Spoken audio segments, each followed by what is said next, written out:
Saudara yang dikasih Tuhan kita Yesus Kristus, selamat pagi. Senang kalau pagi ini kembali kita boleh berjumpa di hadirat Tuhan untuk kita memuji dan menyembah Tuhan. Kita bersyukur pagi ini kita bangun dengan tubuh yang sehat. Tuhan masih memberikan kita umur yang panjang untuk kita boleh berbuah untuk Tuhan. Shalom semuanya. Shalom semuanya, selamat pagi. Terima kasih buat kepercayaan yang diberikan kepada saya pagi hari ini untuk memberitakan firman Tuhan. Sebelumnya, perkenalkan, nama saya Edward Daud Ratulangi. Hari ini saya oleh anugerah Tuhan dipercayakan untuk melayani gereja lokal Rock Ministry yang ada di Kuala Lumpur.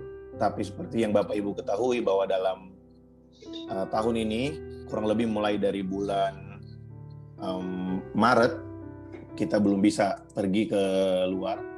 Memang pada saat lockdown dimulai, pada saat itu posisi saya ada di Indonesia, sehingga sampai hari ini saya belum bisa kembali ke tempat melayani. Jadi segala sesuatu masih kita lakukan secara online atau daring melalui aplikasi Zoom dan ibadah online melalui YouTube. Tapi saya yakin dan percaya bahwa kuasa Tuhan tidak bisa dibatasi oleh ruang dan waktu. Di mana ada hati yang terbuka, hati yang lapar dan haus akan Tuhan, di situ ada kuasa Roh Kudus melawat setiap umatnya. Saya diberkati sekali dengan doa pada pagi hari ini, dan seperti yang tadi disampaikan pesan Tuhan bahwa ada satu rencana Tuhan dalam kehidupan setiap kita untuk membuat kita semakin mengerti dan mengenal Dia dalam kehidupan kita. Amin. Karena tanpa pengenalan akan Tuhan, kita akan menjadi orang Kristen yang suka salah kaprah atau salah paham dengan apa yang terjadi dalam kehidupan dunia hari-hari ini. Karena sebenarnya buat kita orang percaya apa yang terjadi hari-hari ini bukanlah sesuatu yang mengagetkan, karena semua yang terjadi ini adalah penggenapan dari setiap firman yang sudah disampaikan ribuan tahun sebelum kita ada hari ini.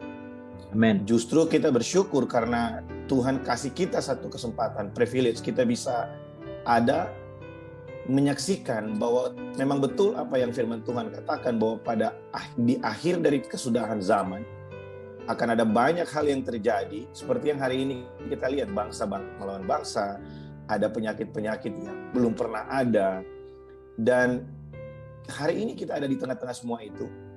Kalau kita salah paham dengan apa yang Tuhan izinkan terjadi dalam dunia hari-hari ini, maka saya khawatir kita akan menjadi orang-orang yang hidup dengan kekecewaan dengan keadaan. Ada banyak dari jemaat kami yang mengalami hal yang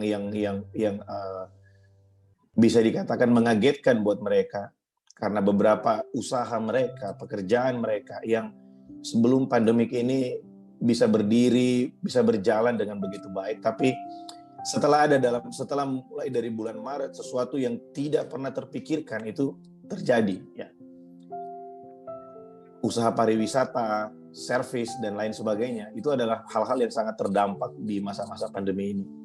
Seperti Bapak Ibu ketahui bahwa dengan ditutupnya border tiga negara yang saling berdekatan, ya, Indonesia, Singapura, dan Malaysia, itu membawa dampak yang sangat luar biasa buat bisnis pariwisata. Dan itu tidak akan pernah terjadi kalau tidak ada pandemik ini. Nah, ada banyak orang yang kecewa dengan keadaan. Tapi justru di tengah-tengah pandemik ini sebenarnya akan menunjukkan di mana iman kita dibangun. Pandemi ini akan menunjukkan di mana kita meletakkan dasar kepercayaan dan pengharapan kita. Kalau iman Kristen kita dibangun di atas dasar firman Tuhan, maka yang keluar adalah pengharapan dari hidup kita. Karena kita tahu bahwa segala sesuatu yang terjadi tidak akan lepas dari kontrol Tuhan. Sekalipun bumi bergoncang, ya, laut bergelora, gunung berpindah, Dia tetap Tuhan. Dia berdaulat atas segala sesuatu. Maka pengharapan yang akan keluar. Tapi kalau kehidupan kita dibangun di atas kepercayaan kita sendiri, kehebatan kita sendiri, kemampuan kita sebagai manusia, maka yang keluar adalah kekecewaan. Pasti kekecewaan, karena sudah terbukti ada banyak orang yang memprediksikan kapan berakhirnya pandemi ini. Tapi semuanya terbukti gagal kan sampai hari ini. Waktu sebelum lockdown dimulai, bulan Maret, ada beberapa rekan-rekan yang bekerja di BMKG, mereka berkata, di BMKG, di Kemenkes, mereka berkata, tenang aja Pak, ini paling sampai bulan Juli, mereka bilang gitu. Tapi buktinya hari ini kita sudah ada di bulan Oktober, ya, mendekati akhir tahun. Tapi tidak peduli sampai kapan pandemi ini akan berlangsung, ada satu kabar baik buat saya dan saudara, kasih setia Tuhan tidak pernah berkesudahan buat kita. Amen. Sekalipun pandemi ini berlangsung begitu lama, yakinlah dan percayalah bahwa kasih setia Tuhan itu lebih panjang. Dia sepanjang masa. Mazmur 30 ayat yang kelima berkata, kemarahan Tuhan hanya sekejap mata saja. Tapi kasih setia Tuhan buat kita, itu seumur hidup. Sepanjang masa, Tuhan mengasihi kita. Nah, pagi hari ini saya akan sharing 3 hal penting yang sederhana yang bisa menolong kita untuk kita bertahan. Alasan kenapa kita bertahan, kenapa kita harus punya pengharapan, kenapa kita harus bisa bertahan di tengah-tengah situasi yang sulit ini. Yesaya pasal yang ke-40 ayat yang ke-29 sampai dengan ayat yang ke-31, di sana firman Tuhan berkata, Dia memberi kekuatan kepada yang lelah dan menambah semangat kepada yang tiada berdaya. Orang-orang muda menjadi lelah dan lesu, dan teruna-teruna jatuh tersandung, tetapi orang-orang yang menanti-nantikan Tuhan mendapat kekuatan baru. Mereka seumpama Raja Wali yang naik terbang dengan kekuatan sayapnya. Mereka berlari dan tidak menjadi lesu, mereka berjalan dan tidak menjadi lelah. Di situ firman Tuhan berkata, orang yang menanti-nantikan Tuhan itu mendapat kekuatan yang baru. Saya diberitahu oleh Saudari Moren bahwa Menara Doa Segala Bangsa ini 1 hari 3 kali mengadakan ibadah. Itu suatu hal yang luar biasa. Karena ada banyak orang yang hari ini menghabiskan waktunya merenungi nasib. Tapi kalau kita memilih untuk menghabiskan waktu kita merenungkan kebenaran firman Tuhan, merenungkan kebaikan Tuhan, maka yang datang kepada kita adalah kekuatan, bukan kekhawatiran. Ada banyak orang yang dibunuh oleh kekhawatirannya sendiri kan. Ya, kita sering kali ada banyak orang yang terlalu khawatir. Saking khawatirnya mereka tidak bisa berpikir dengan baik. Tapi buat orang-orang yang terus menghabiskan waktunya dengan Tuhan, menghabiskan waktunya dalam perenungan-perenungan akan firman Tuhan, mungkin sambil melakukan segala sesuatu dalam kehidupan ini, tapi kita merenungkan firman Tuhan, merenungkan kebaikan Tuhan, saudara akan melihat selalu ada pengharapan buat kita. Selalu ada pengharapan buat orang yang terus merenungkan kebaikan Tuhan. Sebenarnya orang yang khawatir itu adalah orang yang mudah untuk merenungkan. Mazmur pasal yang pertama, ayat yang pertama sampai ketiga di sana berkata, orang yang berbahagia adalah orang yang merenungkan Taurat Tuhan itu siang dan malam. Kadang kan kita pikir merenungkan Taurat Tuhan siang dan malam itu mungkin kita baca Alkitab dari pagi sampai malam kan. Tapi sebenarnya bukan itu. Orang yang khawatir itu sebenarnya adalah orang yang gampang sekali merenungkan. Kenapa orang bisa khawatir? Karena dia merenungkan ketakutannya. Jago dalam merenungkan ketakutannya. Ada banyak orang yang hari-hari ini butuh berita pengharapan dari kita orang percaya. Karena mereka jago sekali dalam merenungkan kekhawatiran mereka. Jago sekali dalam merenungkan ketakutan mereka. Tapi firman Tuhan bilang buat kita, kita harus bisa merenungkan firman Tuhan siang dan malam. Coba kita ganti bahan perenungan kita. Kalau biasanya yang kita renungkan bagaimana hari esok, bagaimana minggu depan, bagaimana tahun depan, kapan pandemi ini berlalu, kapan hal yang sulit ini bisa berlalu. Coba kita ganti perenungan kita dengan kita renungkan janji firman Tuhan. Karena apa yang kita baca setiap hari dalam Alkitab itu bukan dongeng, itu bukan tulisan-tulisan biasa, itu adalah firman Tuhan yang pasti tergenapi dalam kehidupan kita orang percaya. Waktu kita merenungkan firman Tuhan, maka yang lahir dari hidup kita adalah pengharapan. Nah, pengharapan itu di dalam Tuhan tidak pernah mengecewakan. Ya. Nah, saudara, 3 hal yang ingin saya bagikan secara singkat buat pagi hari ini. Kenapa kita harus bertahan dalam keadaan di tengah-tengah situasi yang sulit pada hari-hari ini? Yang pertama, mari kita lihat Yohanes pasal yang pertama ayat 1 sampai dengan ayat 3. Karena ini adalah tulisan dari Rasul Yohanes. Dia menulis seperti ini. Pada mulanya adalah firman, firman itu bersama-sama dengan Allah, dan firman itu adalah Allah. Ia pada mulanya bersama-sama dengan Allah, segala sesuatu dijadikan oleh Dia, dan tanpa Dia tidak ada sesuatu pun yang telah jadi dari segala yang telah dijadikan. Yang pertama, kenapa kita harus bertahan di tengah-tengah situasi yang sulit ini? Karena kita tahu bahwa Yesus Kristus sumber atau alasan kenapa segala sesuatu ada. Itu tinggal bersama-sama dengan kita. Dia diam dalam kita. Dia ada bersama-sama dengan kita. Karena ayat yang ke-14 di sana dikatakan seperti ini, dari perikop yang sama. Ayat 14, Yohanes pasal yang pertama ayat yang ke-14. Firman itu telah menjadi manusia dan diam di antara kita, dan kita telah melihat kemuliaannya.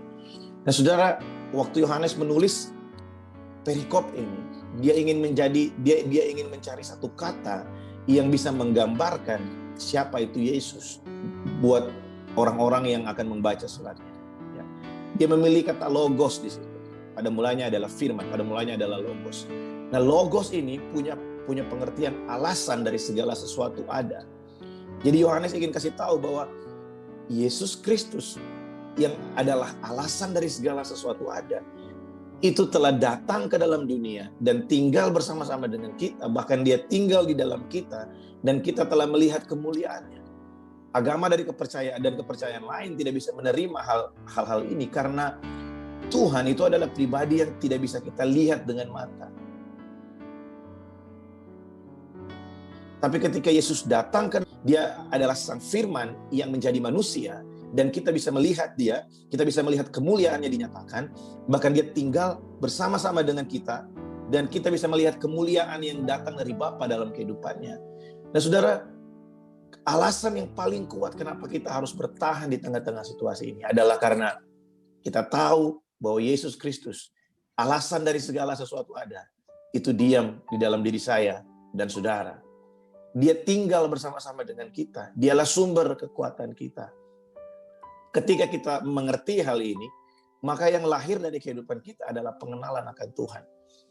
Saudara, ada banyak orang hari-hari ini yang akhirnya dibawa Tuhan dalam dimensi-dimensi yang baru dalam pengenalan mereka akan Tuhan. Itu bukan karena pertolongan Tuhan, tapi karena mengalami pribadinya dalam kehidupan kita. Saya selalu bagikan ini buat jemaat di tempat kami. Untuk membuat persoalan kita berakhir itu buat Tuhan tidak susah. Untuk menyembuhkan penyakit kita itu nggak susah. Tapi untuk membuat kita melihat Tuhan dengan kacamata yang berbeda, itu yang sulit buat Tuhan. Karena apa? Karena dia harus berhadapan dengan cara hidup manusia kita, dengan kedagingan kita yang sudah dibangun bertahun-tahun dengan culture, dengan kultur yang bertahun-tahun ada dalam kehidupan kita, tabiat manusia kita. Itu yang berhadapan dengan kasih karunia Tuhan. Sehingga untuk membuat kita sembuh buat Tuhan itu gampang. Menjawab doa buat Tuhan itu nggak sulit. Tapi untuk merubah cara pandang kita terhadap Tuhan, nah kadang itu yang perlu waktu. Ya, bangsa Israel keluar dari tanah Mesir, buat Tuhan menuntun mereka itu nggak susah. Tapi kenapa perlu 40 tahun? Tuhan harus berhadapan dengan tabiat, dengan mental budak mereka yang bertahun-tahun, beratusan tahun dibangun di tanah Mesir.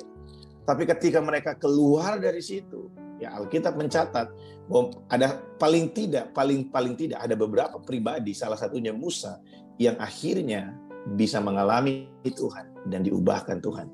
Dari pribadi yang hanya mengenal Tuhan dari cerita nenek moyangnya, dari cerita orang-orang tua yang ada di bangsa Israel, dia akhirnya benar-benar mengalami Tuhan.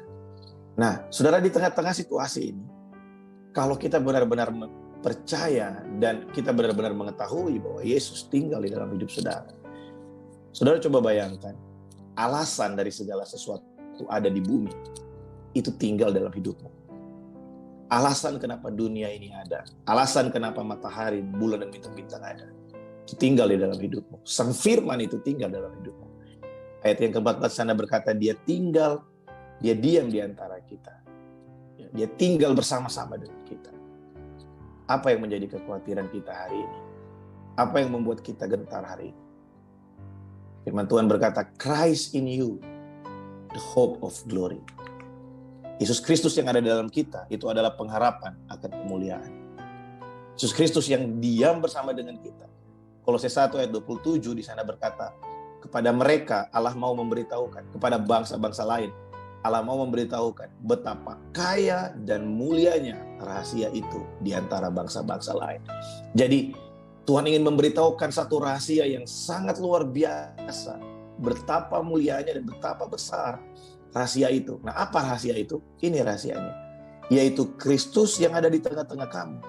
Kristus yang adalah pengharapan akan kemuliaan. Dalam bahasa Inggrisnya di sana lebih bagus, di sana ditulis Christ in you, the hope of glory. Kalau kita mengetahui Yesus tinggal dalam hidup kita punya pengharapan akan kemuliaan yang tidak ada tandingannya dimanapun juga di dalam dunia ini. Jadi yang pertama, kenapa kita harus bertahan? Kenapa kita harus bertahan di tengah-tengah dunia yang hari-hari ini jatuh? Hari-hari ini mengalami banyak hal yang buruk. Anak-anak Tuhan harus tetap berdiri karena kita tahu Christ in you, the hope of glory. Ada Yesus dalam hidup saudara. Ada Yesus dalam pekerjaanmu. Ada Yesus dalam keluargamu. Ada Yesus dalam pelayananmu. Ada Yesus dalam segala sesuatu yang kau lakukan. Itu pengharapan kita. Itu pengharapan saya dan saudara. Dan pengharapan dalam Tuhan tidak akan pernah mengecewakan. Yang kedua, saudara, kenapa kita harus bertahan? Karena kita menerima kasih karunia. Yohanes pasal 1 ayat yang ke-16 sampai ayat 17 di sana dikatakan seperti ini.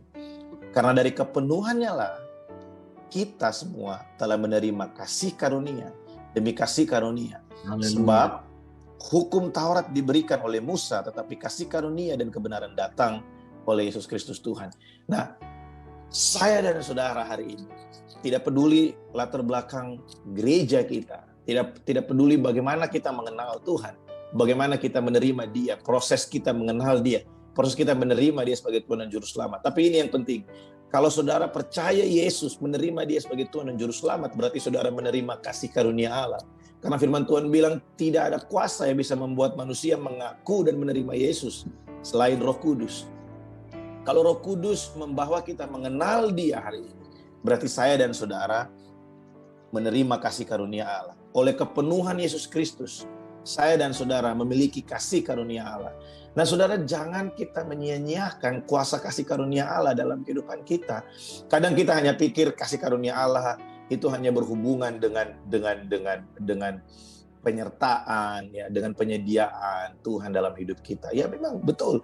Tapi ada satu hal yang kadang miss dari setiap kita. Kita lupa bahwa di dalam kasih karunia Tuhan itu ada kuasa yang luar biasa.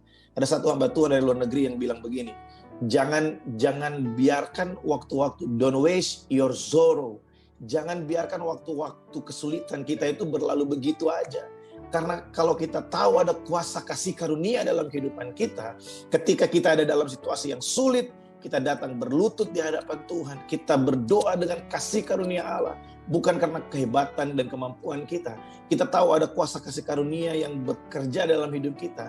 Dari situ akan lahir satu kuasa yang memampukan kita menjadi satu pribadi, bahkan pribadi yang kita pikir kita nggak mungkin jadi seperti itu. Itu kuasa kasih karunia. Kasih karunia itu punya pengertian adalah kemampuan untuk melakukan kehendak Allah dalam kehidupan kita.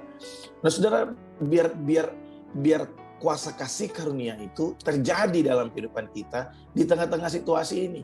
Saya mengalami betul ketika bulan Maret dilakukan lockdown dan saya nggak bisa kembali ke Malaysia. Itu menjadi satu hal yang buat saya sebagai seorang pemimpin gereja, sebagai seorang gembala, itu adalah satu hal yang sangat-sangat buruk. Karena apa? Karena saya terbiasa untuk mengunjungi jemaat. Saya suka untuk mengunjungi mereka, datang ke satu rumah ke rumah yang lain, melihat tempat usaha mereka, berdoa buat mereka, berkumpul bersama-sama. Dan ketika hal itu tidak bisa dilakukan, dalam hati saya ada satu hal yang bertanya, Tuhan, kapan ini selesai? Kapan ini, kenapa hal ini bisa terjadi? Tapi dalam perenungan akan semua itu, akan kebaikan Tuhan, saya mendapatkan satu pengertian bahwa Tuhan sedang melakukan sesuatu yang berbeda dalam kehidupan umatnya hari-hari ini. Kita yang dulu hanya mengenal Tuhan dari orang lain, dari pendeta, dari hamba Tuhan, dari gembala. Hari ini Tuhan mau kita benar-benar mengalami Dia secara pribadi. Karena ada banyak gereja tutup, ada banyak pelayanan yang berhenti hari ini. Ada hamba-hamba Tuhan yang akhirnya menjual aset gereja hari-hari ini. Tapi Tuhan mau setiap kita mengalami Dia secara pribadi. Seperti Ayub yang berkata, dulu hanya dari kata orang saja aku mendengar, hanya dari kesaksian, hanya dari cerita sana sini saya mendengar tentang Tuhan. Tapi ketika Ayub mengalami sesuatu, Tuhan bawa dia, Tuhan izinkan Ayub mengalami semua itu. Hanya untuk satu hal. Ayub bilang apa? Sekarang mataku sendiri melihat dia. Nah, saudara, waktu lockdown dilakukan, saya pikir, wah ini berat buat saya. Tapi saya tidak mau membiarkan masa-masa sulit itu berlalu begitu aja. Karena kembali lagi, persoalan terjadi bukan hanya untuk bisa kita lewati. Bukan. Persoalan terjadi supaya kita bisa mengenal Tuhan lebih lagi. Ya. Hal-hal yang buruk terjadi dalam hidup kita bukan hanya supaya ada jalan keluar yang bisa kita dapatkan, bukan. Tapi jauh lebih dari itu, supaya kita bisa mengenal Tuhan lebih dekat lagi. Kita bisa mengenal pribadi Tuhan lebih intim lagi dalam kehidupan kita. Nah, beranjak dari situ, akhirnya saya mengerti bahwa kuasa kasih karunia itu sangat powerful dalam kehidupan kita. Nah, saya mengajak setiap kita hari-hari, ya, ini adalah menara doa. Setiap kita tahu apa yang sedang terjadi di bangsa ini, kita tahu apa yang sedang terjadi di pemerintahan ini. Tadi juga sudah sempat didoakan. Mari jangan sia-siakan waktu-waktu ini. Biar kita umat Tuhan di waktu-waktu ini, di waktu-waktu yang sulit ini, mari jangan biarkan waktu-waktu ini berlalu begitu aja. Biar setiap tekanan, persoalan yang hari ini kita hadapi, biar keluar dari setiap tekanan itu bukan kekecewaan yang keluar, tapi kuasa kasih karunia yang memampukan kita, orang-orang percaya, yang memampukan kita anak-anak Tuhan, untuk kita bisa menarik kuasa Allah yang besar, berkarya, terjadi, bukan hanya untuk kehidupan kita secara pribadi, tapi untuk bangsa dan negara kita Indonesia. Amin, saudara. Dalam Roma pasal yang ke-8, dalam Roma pasal yang ke-8 ayat 38 sampai 39, firman Tuhan berkata, sebab aku yakin bahwa baik maut maupun hidup, baik malaikat-malaikat maupun pemerintah-pemerintah, baik yang sekarang maupun yang akan datang, atau kuasa-kuasa baik yang di atas maupun yang di bawah, ataupun suatu makhluk lain. Perhatikan, tidak ada yang dapat memisahkan kita dari kasih Allah yang ada dalam Kristus Yesus, Tuhan kita. Saudara, kuasa kasih karunia yang ada dalam hidup kita tidak akan pernah bisa berlalu dari kehidupan kita. Langit dan bumi boleh bergoncang, keadaan boleh terus menjadi lebih buruk, karena dunia ini telah jatuh, dan dunia ini ada di dalam pemerintahan dari si jahat. Ya. Tapi ada satu janji Tuhan yang luar biasa buat saya dan saudara. Kasih setia Tuhan tidak akan pernah bisa dipisahkan dari kita. Dan kita tidak akan pernah bisa kehilangan kasih karunia Tuhan. Saudara, kita bisa kehilangan pekerjaan kita. Kita bisa kehilangan pelayanan kita. Kita bisa kehilangan segala sesuatu yang berharga buat kita. Tapi dengarkan baik, kita tidak akan pernah bisa kehilangan kasih karunia-Nya. Kasih Tuhan tidak akan pernah bisa berlalu dari kehidupan kita. Ya, karena ini janji Tuhan, tidak ada yang bisa pisahkan kita dari kasih-Nya. Karena Allah begitu mengasihi saya dan saudara, sehingga Dia mati buat kita. Dan tidak ada kasih yang lebih besar dari kasih Allah buat kita. Kadangkala kita berpikir bahwa dengan kita rajin melakukan kegiatan-kegiatan agama, Tuhan bisa lebih sayang sama kita. Tuhan bisa lebih cinta sama kita. Nah, saya dapat satu pengertian bahwa Tuhan itu nggak bisa lebih cinta lagi sama kita. Bukan karena cintanya habis, bukan. Tapi karena Tuhan telah memberikan yang terbaik, penuh dalam kehidupan kita. Yesus pernah bilang begini, tidak ada kasih yang lebih besar dari kasih seorang sahabat yang mau mati buat sahabat-sahabatnya.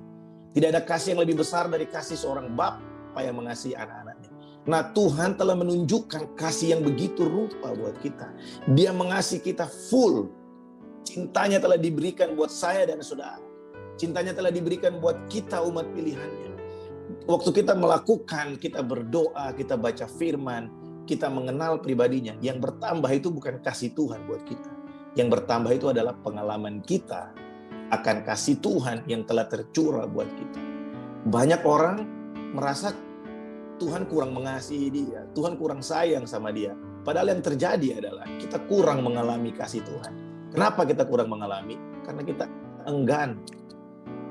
Kadangkala kita dibunuh oleh kemalasan kita. Kadangkala kita dibunuh oleh keengganan kita mencari Tuhan. Kadang kita dibunuh oleh ketidakmauan kita untuk belajar mengenal pribadi Tuhan. Kadang kita pikir Tuhan itu bisa dikotakkan dengan cara pandang kita. Kita memikirkan cara pandang, kita memikirkan pertolongan Tuhan dengan prediksi-prediksi kita. Ya. Seringkali yang terjadi kan, kita pikir Tuhan tidak baik karena kita mau pertolongan Tuhan seperti yang kita mau. Kita mau, kalau persoalannya seperti ini, pertolongan Tuhan harus seperti ini. Ya. Kalau persoalannya tentang keuangan, pertolongan Tuhan mungkin seperti ada yang datang antar berkat buat kita, ada yang kasih ini buat kita, ada yang kasih itu buat kita. Kita lupa satu hal, bahwa Tuhan punya banyak cara. Dan Tuhan tidak bisa dibatasi dengan cara pandang manusia, dengan cara kita. Kebaikan Tuhan buat kita bukan hanya jawaban doa, tapi bertahan di tengah-tengah situasi sulit ketika doa belum dijawab. Itu juga jawaban doa. Dan itu juga adalah kekuatan dari Tuhan. Karena firman Tuhan berkata, Dia tidak hanya memberikan kita kekuatan untuk menang, tapi banyak kali Tuhan kasih kita kesempatan untuk kita bisa bertahan di tengah-tengah situasi yang sulit. Kenapa? Supaya kita semakin mengenal pribadi. Kalau kita doa hari ini langsung Tuhan jawab, tidak ada waktu mungkin untuk kita bisa bercengkramah dengan Tuhan. Tidak ada waktu untuk kita bisa belajar tentang Tuhan. Tapi coba renungkan, ketika kita ada dalam situasi sulit, kita berdoa bertahun-tahun, kita tetap berdoa, kita tetap berharap, kita semakin mengenal Tuhan. Paulus berkata seperti ini, dalam kelemahanku, kuasanya semakin sempurna. Ketika kita ada dalam situasi bertahan, di tengah-tengah masa-masa yang sulit, di situ kuasa Tuhan akan bekerja dan kita akan mengalami Dia. Semuanya terjadi karena kita punya kasih karunia dalam kehidupan kita. Saudara, yang pertama, kenapa kita harus bertahan di tengah-tengah situasi yang sulit ini? Karena kita tahu dengan pasti bahwa ada Yesus dalam hidup kita, ada pribadi Allah dalam hidup kita, Dia tinggal di dalam kita, bersama-sama dengan kita. Yang kedua, karena saya dan saudara memiliki kasih karunia. Kita menerima kasih karunia yang tidak akan pernah bisa dipisahkan dari apapun juga. Tidak akan pernah bisa diambil oleh siapapun juga dari kehidupan kita. Kalau saudara hari ini melayani Tuhan, saudara hari ini menerima Dia sebagai Tuhan dan Juru Selamat, saudara berarti memiliki kasih karunia. Jangan biarkan masa-masa sulit itu berlalu begitu aja. Karena dari masa sulit itu, dari pergumulan-pergumulan kita, kalau kita menyadari hal ini, ada kasih karunia, akan keluar kuasa yang luar biasa yang membawa kita. Ada satu keadaan yang kita pikir kita nggak mungkin jadi seperti ini. Nah, sedikit kesaksian saudara sebelum poin yang terakhir. Saya bisa ada sampai hari ini. Saya sendiri secara pribadi tidak menyangka bahwa Tuhan bisa bawa sejauh ini. Saya melayani di luar negeri mulai tahun 2014. Sebelumnya saya ada di Jakarta, dan kalau diingat 10 tahun yang lalu, saya nggak bisa membayangkan hari ini saya bisa ada seperti sebagaimana saya ada hari-hari ini. Saya pernah ada dalam situasi yang sangat-sangat sulit. Sebelum saya menjadi hamba Tuhan, saya bekerja di salah satu bank asing yang ada di Jakarta. Dan saya mengalami satu hal yang luar biasa dalam kehidupan saya. Ya, padahal saya sudah melayani pekerjaan Tuhan, melayani Tuhan itu sejak tahun 2000. Ya, waktu itu saya masih ada di Kota Palu. Dan dari pergumulan-pergumulan itulah, ketika saya renungkan hari-hari ini, dari pergumulan-pergumulan itulah, melewati satu badai yang lainnya, melewati satu lembah yang lainnya. Hari ini, saya bisa share buat saudara, bahwa jangan pernah biarkan waktu-waktu yang sulit itu berlalu begitu aja. Jangan sampai kita hanya mendapatkan kesulitannya aja, tapi kita nggak merasakan sesuatu di sana. Temukan sesuatu dalam kesulitan-kesulitan kita. Temukan sesuatu dalam pergumulan-pergumulan kita. Temukan sesuatu dalam jam-jam kita bergumul dengan Tuhan. Dapatkan sesuatu. Dapatkan pengenalan dengan Tuhan. Karena itu yang mahal. Itu yang penting buat kita. Jawaban doa buat Tuhan itu gak susah. Yang susah membuat kita mengenal Dia. Buat Tuhan, Dia harus berhadapan dengan tabiat-tabiat lama kita. Dengan kedagingan-kedagingan kita, kemalasan, kebobrokan kita, kehancuran kita. Itu yang ingin Tuhan ubahkan. Saudara, yang terakhir, kenapa kita harus bertahan di tengah-tengah masa sulit? Karena dunia hari ini perlu melihat contoh orang-orang yang berpengharapan di dalam Tuhan. Saudara, kalau kita renungkan apa yang terjadi di Indonesia hari-hari ini, Indonesia perlu sekali melihat ada orang-orang yang punya integritas di tengah-tengah masa sulit. Indonesia perlu melihat ada orang yang mau berdiri di atas kebenaran di saat semua orang ingin jalan pintas. Indonesia perlu melihat orang yang berdiri teguh dengan apa yang dia percayai, dengan apa yang dia imani, menjadi berkat buat orang lain bukan karena apa yang ada di luar, tapi karena apa yang lahir dari dalam hidupnya. Nah, kita memiliki Yesus dalam hidup kita. Kita punya kasih karunia dalam hidup kita. Sudah sewajarnya dan seharusnya kita hidup di tengah-tengah lingkungan kita, di tengah-tengah marketplace di mana kita ada. Kita menjadi orang yang membawa damai buat mereka. Dunia perlu saya dan saudara. Dunia perlu melihat pengharapan yang ada dalam hidup kita. Dunia perlu melihat perubahan-perubahan yang terjadi dalam hidup kita. Mari kita jadikan masa-masa ini, ya, paling tidak sampai akhir tahun ini, sebelum kita merayakan Natal, kita bisa benar-benar menjadi berkat buat mereka. Kita berdiri teguh, yang kita share bukan kemampuan kita. Yang kita bagikan ke mereka adalah Yesus Kristus yang tinggal di dalam kita. Ada salah satu jemaat yang saya gembalakan di Malaysia. Umurnya 80 tahun. Ya, untuk secara medis tidak mungkin beliau bisa sembuh ketika terpapar COVID-19. Ya. Umur 80 tahun bisa sembuh dan tanpa efek samping sampai hari ini, puji Tuhan. Tadi malam kami baru selesai Zoom meeting, ya. Dia baru saja melakukan check up dan hasil dari check up yang dilakukan adalah keadaannya pulih, bahkan lebih baik dari sebelum dia terkena COVID-19. Buat saya sebagai seorang gembala, itu adalah satu mujizat yang sangat besar buat kami di gereja kami. Nah, saudara, lewat keberadaannya dia, waktu dia sakit itu, ya, dia bilang begini, saya ini nggak mampu loh, dia bilang, saya ini udah tua. Kalau Tuhan mau panggil saya udah siap, dia bilang gitu. Tapi kami percaya Tuhan bisa sembuhkan dia. Waktu itu dalam hati saya juga, saya bertanya, Tuhan, apakah Tuhan akan sembuhkan? Atau ini cara Tuhan untuk bawa dia pulang? Ya, karena ibu ini seorang pendoa juga. Tapi dalam hati saya Tuhan bilang, tugasnya belum selesai. Jadi saya ada satu keyakinan, satu iman bahwa ibu ini pasti sembuh. Dan betul, ibu itu sembuh. Tapi yang mau saya bagikan begini.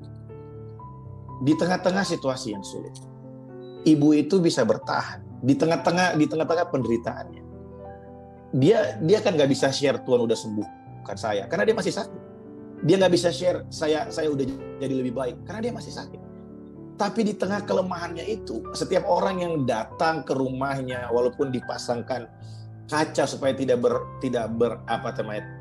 ada kontak langsung, ya, mereka dia bisa bilang begini sama orang-orang itu, Yesus itu baik, Yesus kasih saya kekuatan, Yesus kasih saya kemampuan.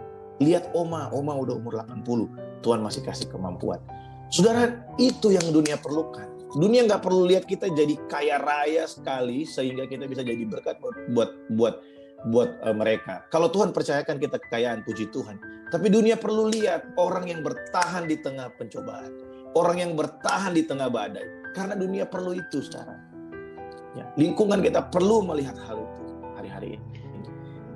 Karena pengharapan di tengah-tengah dunia hari ini hilang. Orang suka yang cepat, orang suka yang instan. Nah, biar renungan kita pagi hari ini, kenapa kita harus bertahan? 3 hal yang ingin saya bagi buat saudara. Yang pertama, karena Yesus tinggal di dalam kita. Yang kedua, karena kita punya kasih karunia. Yang ketiga, karena dunia perlu untuk melihat orang-orang yang bertahan. Dunia perlu saya dan saudara untuk menjadi berkat buat mereka. Ayat terakhir, Yeremia 17 ayat 7 dan 8 di sana dikatakan seperti ini. Diberkatilah orang yang mengandalkan Tuhan, yang menaruh harapannya pada Tuhan. Ia akan seperti pohon yang ditanam di tepi air, yang merambatkan akar-akarnya ke tepi batang air, dan yang tidak mengalami datangnya panas terik, yang daunnya tetap hijau, yang tidak khawatir dalam tahun kering, dan yang tidak berhenti menghasilkan buah.